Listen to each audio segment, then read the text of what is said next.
The Honourable Member for Macarthur.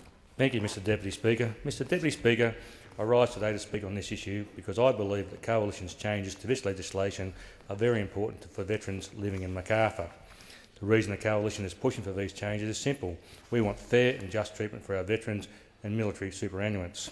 And while we support the measures contained within the government's legislation, we simply believe it could be made better. This is why we are seeking to legislate fair indexation as a requirement for passing of this legislation. Then, once passed through the House, we will seek to make Veterans' Pharmaceutical Reimbursement Scheme the fair system it deserves to be.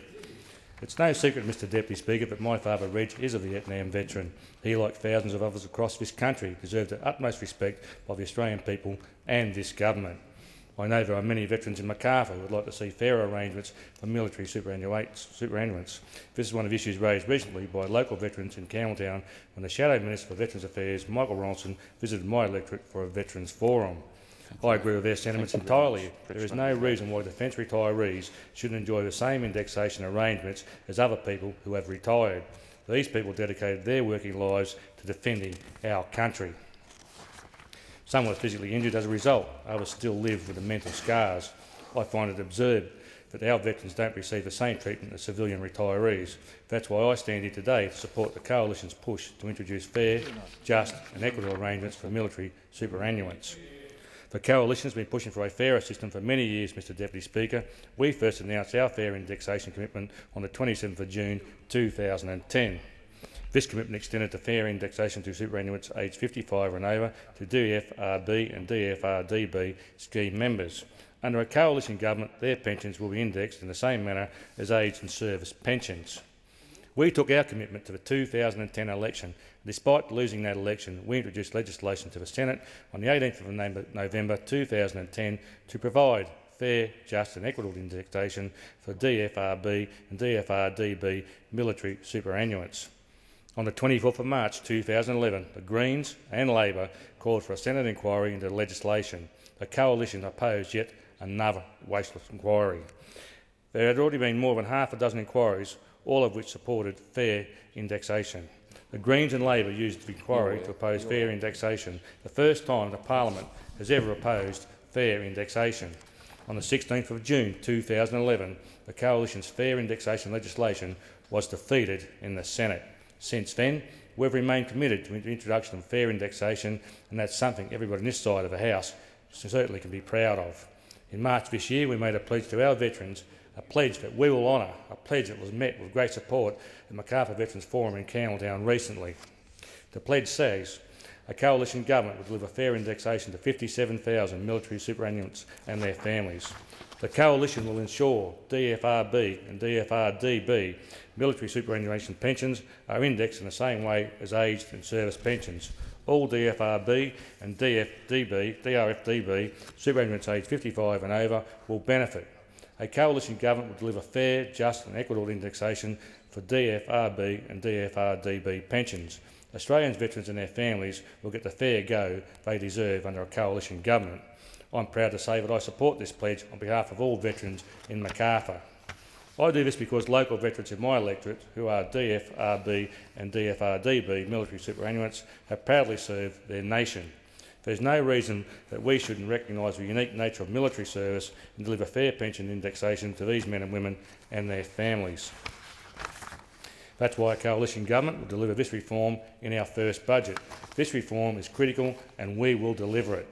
Unlike those opposite who say it will cost too much and the cost of fair indexation is too high. What's disappointing about this, Mr Deputy Speaker, is that our own Veterans Affairs Minister has said that a superannuant on $58,000 per year didn't need fair indexation and that they were already well off. But what he has failed to acknowledge is that the average DFRDB military pension is just $24,386. That's 2.5 times less than the figure he quoted in June. I have to ask the question, Mr Deputy Speaker, is the government deliberately misleading the public, and for what reason? In June this year, local veterans received an increase of less than $1 per fortnight in their pensions. This is not enough to help them cope with the rising cost of living. I'm always confused when I hear the government say that things will cost too much, especially when we are talking about something as important as looking after those who have proudly served our nation. If the government stopped wasting money on pink bats, school halls, set-top boxes, greenlows, loans and advertising their toxic carbon tax broken promise, we would be able to pay for fair indexation many times over. The cost of fair indexation in the first year is estimated to be $4 million, yet in this year alone, Labor will spend $36 million on carbon tax ads. I think the government needs to take a good look at its priorities. The Coalition will find these funds necessary to make this important change, Mr Deputy Speaker. At the last election, the Coalition identified more than $50 billion in savings to specifically meet the cost of this commitment, so really there are no excuses. The Australian Veterans and Defence Services Council has released to the government, the Parliament and the Australian people the outcome of its case studies conducted over the past 2 years. These case studies are evidence of the distress being experienced by military pensioners through the inadequacy of the current system of indexation. This issue over the inadequacy of indexation, which ultimately draws more and more of the military superannuation community in their later years to the benchmark of poverty. If fair indexation is affordable for some 3.5 million aged pensioners, why is it not affordable for military superannuation pensioners? Military pensioners need the government to change from its indifference to their plight. They served when and where their country needed them and are worthy of our full support. Another issue I'd like to raise, Mr Deputy Speaker, is also an important matter for our veterans, and that's the Veterans Pharmaceutical Reimbursement Scheme. Once this legislation passes the House of Representatives, the Coalition will seek to amend the legislation to deliver fairness for disabled veterans with high pharmaceutical costs. We believe the government's current scheme is unfair and the current pharmaceutical reimbursement scheme is flawed. Sadly, it has created two classes of disabled veterans, those with qualifying service and those without. Currently, up to 1,500 of our most disabled veterans receive no assistance from the scheme. These are our most disabled veterans receiving the special rate or TPI pension, but who do not have qualifying service as defined by the Veterans Entitlement Act 1986. The Coalition will implement a fairer system for veterans' pharmaceutical costs. At the last election, we proposed a comprehensive Veterans Pharmaceutical Reimbursement Scheme which delivered financial relief to more than 80,000 disabled veterans. It did not create two classes of veterans and ensured that all of our most disabled veterans had no out-of-pocket pharmaceutical expenses. Under the Coalition scheme, a veteran who qualified for the scheme would only pay for 30 scripts per year once they reached this reduced Veterans Pharmaceutical Safety Net. They paid no more for their scripts. This meant immediate financial relief for our veterans. The Coalition scheme does not require cumbersome reimbursement, yet Labor's scheme leaves veterans waiting for a new year before they receive any financial relief for the cost of pharmaceuticals. It's just not right, Mr Deputy Speaker. In the Senate, the Coalition will move amendments to extend eligibility for Veterans Pharmaceutical Reimbursement Scheme to include all special rate or TPI ex-service persons. Our amendments will extend the coverage of the scheme beyond those disability pensioners with qualifying service to also include all special rate pensioners as well. This amendment will bring fairness and justice to the current flawed and unfair scheme.